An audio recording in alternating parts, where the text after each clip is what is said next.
Sukai video ini, komen, dan berlangganan channel ini. Mari kita bangun channel ini agar Aceh lebih dikenal di mata dunia. Abu Ibrahim Woyla dilahirkan pada tahun 1919 di Kampung Pasir Aceh, Kecamatan Woyla, Kabupaten Aceh Barat dengan nama lengkap Tengku Ibrahim bin Tengku Sulaiman bin Tengku Husein. Pendidikan formal yang diselesaikan Abu Ibrahim Woyla adalah sekolah rakyat. Selebihnya menempuh pendidikan dayah atau pesantren selama hampir 25 tahun.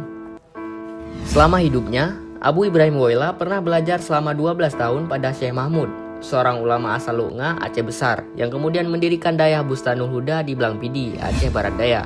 Salah satu murid Syekh Mahmud ini adalah Abu Ya Mudawali, yang kemudian menjadi ulama tersohor di Aceh.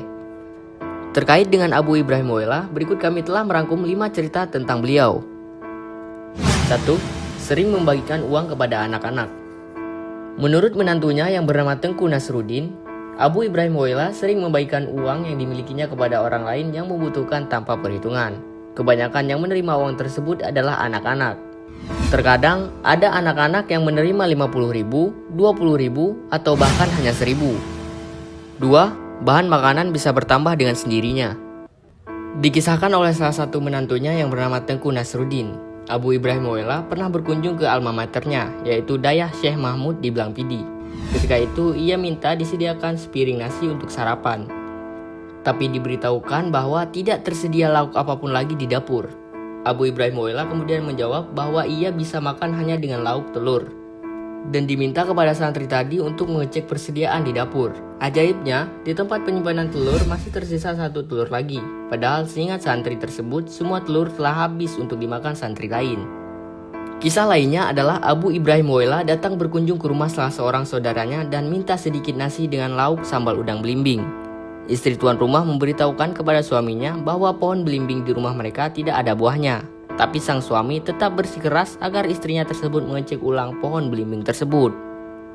Ketika diperiksa kembali, ternyata bahwa pohon belimbing tersebut memiliki 3 buah belimbing yang cukup untuk membuat sambal seperti yang diminta Abu Ibrahim Woyla. 3. Menjadi tamu Gus Dur.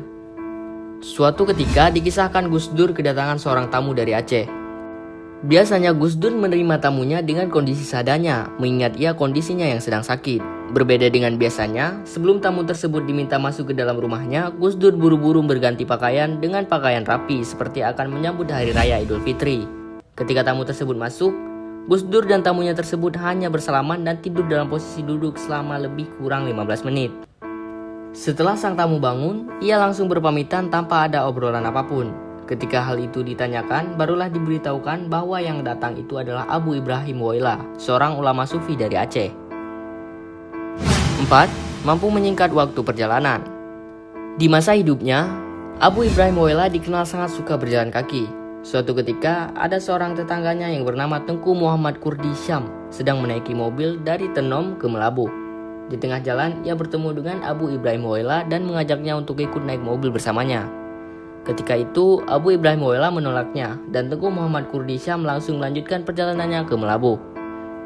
Ketika tiba di Melabuh, ternyata Abu Ibrahim Woyla telah tiba lebih dulu. Padahal ketika di perjalanan, tidak ada mobil lain yang memotong laju mobil Tengku Muhammad Kurdi Syam. 5. Meramalkan tsunami. Ketika tsunami melanda Aceh pada tahun 2004, diceritakan oleh beberapa orang bahwa Abu Ibrahim Woyla telah memberitahukan hal itu melalui isyarat. Salah satu di antaranya dikatakan bahwa air akan naik setinggi pohon kelapa. Hal ini dikatakan kepada salah satu muridnya yang bernama Muklis. Cerita lainnya, 15 hari sebelum tsunami, murid-murid Abu Ibrahim Woyla telah diperintahkan untuk menjauhi pantai.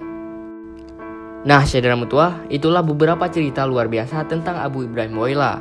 Beliau wafat pada hari Sabtu tanggal 18 Juli 2009, pukul 16 waktu Indonesia Barat pada usia 90 tahun. Ia dimakamkan di Desa Pasir Aceh, Kecamatan Woyla Induk, Aceh Barat.